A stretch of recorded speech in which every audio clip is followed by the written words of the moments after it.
Hey guys, I wanted to talk to you very quickly about the syllabus. And please know that this is just about general policies for me as your instructor. So disregard the fact that it says it's for constitutional law. Um, for those of you who've had me before, just oblige me because there are some changes that I do want to kind of talk about. Not much, in terms of anything big. But nonetheless, there were some things that I still, saw students doing last semester. And I just really want to help make you guys have as an easy of a semester as possible when it comes to the policies and whatnot. So, for those who have not met me before, I am Amy Ray Davis, and I'm the lead instructor for what is now the Legal Studies program at Chattahoochee Tech. And as you can see, it says that I am on the Marietta location, and that is true, but I am trying to move to a different location. So I will update you guys when that happens. You can see, it says that my office hours are from 1 to 3:30 virtually, and then Wednesday from 10 to 1 in person. Just because it's in person doesn't mean you have to come in person. You can very easily set up a time with me, which is in each one of the shells that you have with me. It has a link to be able to set up a meeting with me. And anyhow, all you have to do is just say, I want to get on a WebEx or Teams or whatever instead. But I did want to point out that being the lead instructor means that sometimes I have meetings and stuff that I have to attend. And so that might spill over into some of those hours, whether virtually or in person. So if you're going to come see me in person, just make sure that you check in and say, hey, I'm wanting to come up, to the school on Wednesday. Will you be available? And that way I can make sure to tell you if I have anything. People are pretty good about scheduling us, ahead of time. So I have a pretty good idea. And I have very few things that ever come up kind of last minute. The other thing I wanted to talk to you about in regards to this section is about the email time. And my students who have had me before, I know that they see that I will respond within 24 hours if it's sent Monday through Thursday. And some of them will tell you that I am not the best at doing that. Um, I'm going to tell you why, and I'm going to explain to you what it is that I'm doing. I do really try to do the 24 hours. However, if you look at the schedule, you will see that under all of the paralegal classes, I am listed as an instructor. Whether or not there's another professor also listed, I am 100% listed on every single one of them. Because of that, I get notifications for every single class, whether it's emails that are being sent through Blackboard, whether it's notifications regarding, assignments that are overdue.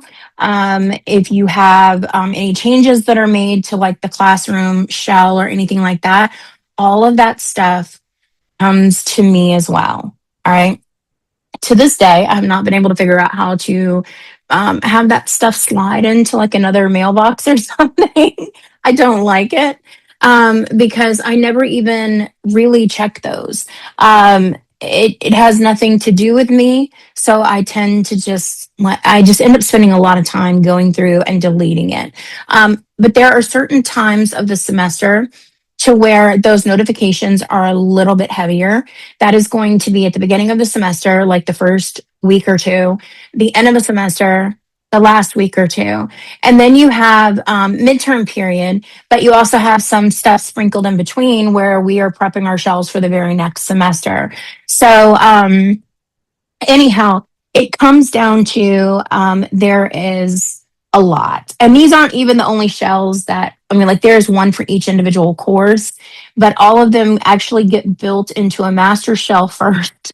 And so those master shells like take up a lot of space at the beginning of a semester. And then as we're building in the middle of the semester, and then everything kind of gets converted over to the actual classrooms. But I digress. Please know that that's why I say on here, if you don't receive a message back from me within the stated time frame, please reply to it and bump it. Or better yet, pick up the phone and call me. Unless I'm in a meeting, I will answer the call. Sometimes, actually, let me take it back because if you're hearing this now, it's a summer semester, and summer semesters are mostly asynchronous classes, which I'm not a fan of. I like having the face to face interaction with my students. Um, but that being said, it's likely I will be recording some lectures and stuff too. So just be patient, leave me a message. I will call you back, or send me an email saying, hey, I tried to call you. Can you call me back? Um, Something like that. Better yet, you also have the ability again to send me a message through the availability calendar and just book time with me. And that way, everything is set in stone and it all comes up and it's on my calendar and everything is blocked off and ready for you. There are students who will send me stuff last minute, and they'll expect a message back within like 5 minutes. That is not sustainable, especially as the semester grows. So you have to be responsible for yourself and your planning before that can happen. If you have assignments that are late, you don't have to message me and tell me that it's been, turned in. Blackboard already notifies me. So I will see that. Um, the only time that I do expect you to communicate with me about that kind of thing is if you're expecting like an extended absence and you kind of want to keep me up to date on what it is that's going on. That way, I can kind of help you get through to the end. One thing I always say at the beginning of every semester is that I'm here to help you get to the end. I know that our program is a little more heavy on the workload, but um, it is one of those things that I want you to leave as prepared as possible. I want you to leave as the best possible advocate who's going to go out there and affect somebody's life in a positive way. And so it's really important to me that um, I help you get to that point. But I also know that there are some people who are like, well, forget this, it's too much work. And that's fine too. But don't wreck your GPA. Like, let me help you get to the end of the semester, and then you can change programs or do what you need to do at that point. My hope is, of course, you'll want to stay. But anyhow, just wanted to throw that out there to you. So, one last thing to note here is that if you send me something through Blackboard, sometimes actually, no, every time it does end up in my other folder. And that one, for whatever reason, it's only the communications to the professors where it does that. And I don't know how to make that stop either. But nonetheless, I just wanted to make sure that you know that you might have to bump those because there's a good chance I may not see those. But I am trying to get a better policy in place, for getting these things deleted out of my email as quickly as possible, so that I'm not losing, all of this additional time. I think that, oh, one more thing actually. When you do email, please do us both a favor and put in what class you're in. So in the subject, just put like 1100 or 1205 or whatever. That way, I know what class we're talking about up front, and that saves us from going back and forth a lot initially, so that we can get to a place to where everything makes sense to us both and we're on the same page. Okay. Um, your everything, all of this is, stuff that's going to be more class specific. I did want to say that I do try to make it so that everything counts for your grade. So do yourself a favor and don't skip something. I'll have people who will like skip discussions and they'll be like, what can't I make an A in the class? Well, you can't make an A in the class because 15% of your grade is a 0, and 100 minus 15 is an 85. That's why you're not going to make an A in this course. All right. So even if everything else was an A, it's not going to happen. So just keep that in mind. The other thing I wanted to talk about are rating policies, and these are specific to your individual instructors. Okay. So what works for me does not necessarily work for the other professors. Now, I want to make this clear because, again, you might see my name on somebody else's class with them, but my policies are my policies and they are for my courses alone, where I am the standalone professor. That's it. Okay. I have nothing to do with anything else. Um, I do want to make it clear though, if you have an issue in any of those classes, by all means, feel free to come and speak to me, but talk to your professor first. All right.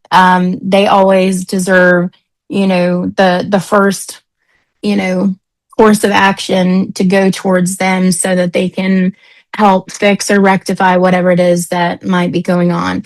Then you come to me, and if I don't take care of it, then you go above me, and just keep going and doing what you need to do. Okay. But back to my policies, I state very specifically that I do understand that deadlines are important to this job, but I do feel like you're in a learning phase. So I would prefer you learn with me, than be super concerned about deadlines. So I know you're going to see due dates. Please know that those due dates are not hard and fast. They are guidelines to help keep you on track. Okay. So if you have something coming up and you missed it, you do not have to message me and say, "Oh, hey, I missed this." Just do it. You have until the end of the semester. The drop boxes are open to get every single thing turned in until the end of the semester, period. Okay. Um, the other thing that I wanted to point out, is, again, these due dates are guidelines. I'm more concerned with you learning the material than I am about you making a deadline that's going to make my life easier.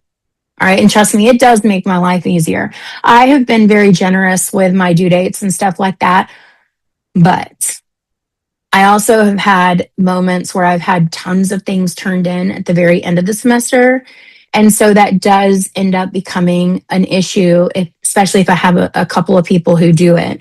A couple of semesters ago, I had like 700 things to grade at the end of the semester because I had so many people who just kind of waited and they were like, "Oh, I'll turn everything in right now." That was a difficult end of a semester for me. And I don't want to repeat that. So I ask that you please try to stick to your guidelines. But again, if you have something that needs to take precedence, then by all means, I understand life happens. Just like I also say, the intent is for me to have everything graded within a week, but things do come up. And especially for me as the lead instructor, and as our program is shifting from paralegal to legal studies, we have a lot of things that have to happen there administrative wise. I'm also building new courses. And so I just ask that you give me some grace. So I don't need emails sent to me saying, "Hey, this hasn't been graded."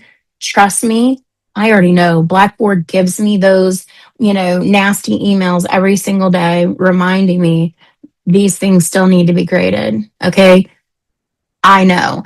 In the event, because there are times that we've had like glitches, I will send out an announcement and say, like, this class has been graded. In the event that you see that you turned in something and I have not graded that, then by all means, please message me and say that.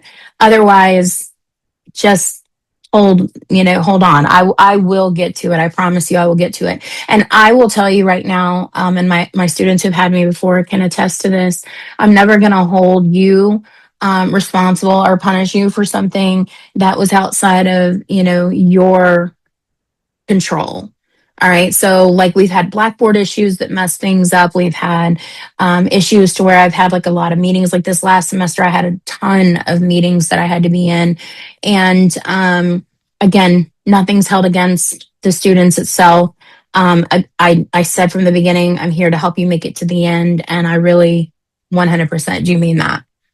Um, Attendance policy, the school writes the first paragraph there that you're responsible for participating and all that good stuff. My part is the next one, which is final grades may be affected by excessive absences for class, so attendance is extremely important. And the thing of it is that most of these classes are going to be asynchronous, but you should still be showing up and doing what it is that you need to be doing so that you can make sure that you're participating, that you're talking about and testing and, applying the skills that you're learning for that particular week. Just because it'll make your life a whole lot easier, I promise. So just wanted to throw that out there. The assignment schedule is on Blackboard. As the professor, I do reserve the right to alter those dates. It'll never be in something that will negatively impact you. It would only be in favor, like giving you additional time. And that might be because one week, particularly in constitutional law, I like to sometimes run off at the mouth. And I know that's not going to be the issue this semester, but like my in person class, where we have a lot of participation and debate and stuff like that. And so things can end up making it so we didn't get to all of the material. And so we might have to pick up, kind of where we left off and go from there. But again, never against you or anything like that. Program specific information. Okay. This is where I have to remind you that you are expected to know that we are going to talk about all kinds of subjects. Okay. We are going to talk about things like murder and rape and things like that in criminal law. And we're going to talk about, people being severely injured and stuff like that through negligence and tort law. And we're going to talk about nasty divorces and stuff like that in family law. Like we have all kinds of stuff that we're going to talk about, right? So you have to understand that it is important for you to start developing what I call the legal lens. We have our moral compass, we have our political compass, and a lot of times those line up, but we've got to develop our legal compass. And our legal compass is where we can kind of step outside of those things that are personal to us, and we can operate in the best possible way that we can for the person that we are dealing with. Remember, that no matter the area of law, you always have somebody who's coming in a position of vulnerability. Okay. And when you're talking about a case of vulnerability, we're looking at, needing to be a part of the best possible representation that those people, can get. Proctored events. Oh, actually, subject matter disclaimer. Here you go. I forgot I added this in here. We will have controversial topics, religion, racism, sexuality, politics, violence, all of those things. People are expected to be adults about this, or to be mature, actually, because I've got a lot of distance learning or distance education or dual enrollment, rather. Sorry. I've got a lot of dual enrollment students, and I know you guys are still in high school, so I don't want to call you guys adults.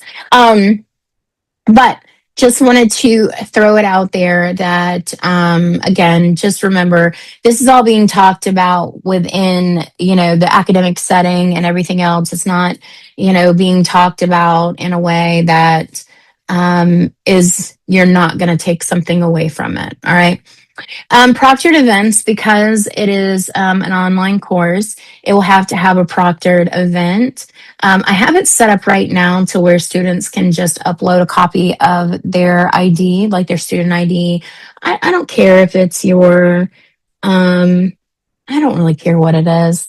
As long as it has your picture with your name, it's on there. But one of the things that we are looking to do is we're looking to do like a seminar with criminal justice and make it so that we have like speakers and, turn that into the proctored event and make it so that students can listen to these experts talk about their fields and talk about, the things that they're passionate about and all of that. So that's a possibility as well. Now, last but not least, let's talk about generative AI. All of this is the school's policy. Okay. I am very pro AI. I will say this though. I am only pro AI in the event that you are doing it in a way that is responsible. There are a lot of people who have ended up in the news, even a Georgia attorney recently. I mean, she got her butt handed to her by the appellate court because she sat there and lied about the cases that she had cited, and they turned out to be hallucinated cases. Um, she now has been suspended and things like that. And it's just not worth it. It's not worth it. So I wanted to point this out because I do believe that if you want to make this a marketable skill, you absolutely should be. Okay. You absolutely should be. And that is one of those things that we are here to help you kind of develop. So some of the assignments in some of the classes will be noted as no AI or AI is permitted. And there's reason for that. And it has to do with you still have to be able to think critically. You still have to be able to decipher if AI has given you any kind of nonsense or anything like that, right? You have a lot that is still going to need the human touch. So you can't just rely on AI and be done. And I'll give a great example of I'm older. I can tell you that I started driving when we just had maps and map books, right? But it wasn't long after I started driving that we ended up with the internet and we ended up with MapQuest and things like that. And so, learning how to get somewhere became very different because I relied heavily on technology. And so, I didn't have that same, critical thinking aspect that I did before when I was navigating there without having all of those things. Um, so it's the same kind of thing. And of course, now I'm completely ruined because I get in my car and I'm like, navigate, and I have a Tesla, so it drives for me. And again, I'm just ruined. But when it comes to AI in the workplace, it's still very important to make sure that you don't allow yourself to get to the point to where you're ruined, okay? Because it will essentially ruin your career. And so again, I want to help you make it into a marketable skill if that's what you want. I have even partnered with a couple of AI companies, and it is very important to understand that we have a lot of opportunity to um, help kind of, set the tone, like go out there and be best possible people with those skills, and still being able, again, to do the work without it as well. Even now, if you go on there and you ask it to give you a document, I can tell you right now, if you take me for civil litigation, I do not tolerate anybody turning in anything that comes from AI. And that's because I give you a template, I walk you through it, I talk to you about everything, and there's no reason to have AI. All right. But people will still turn it in and they don't pay attention to the fact that formatting is wrong, wording is wrong. And again, I'm giving everybody everything that they need, but they're not taking that additional step there to just understand that we can't keep that part up, if that makes sense. If not, trust me, when you take me for civil litigation, because I'm the only one who teaches that, you'll get it. Trust me, you will get it. But that is pretty much it for the syllabus. Please make sure that you let me know if you have any issues. I am here to help, again, even with your other courses as well. Just again, make sure that you go through your professor first before, coming to me. Anyhow, it's been a long week. It's at the beginning of the semester. I hope everything is starting out well. If you have any issues too with technology like Callie or LexisNexis or anything like that, please reach out to me because I'm the one who handles all of that as well. All right. And that's it. Bye.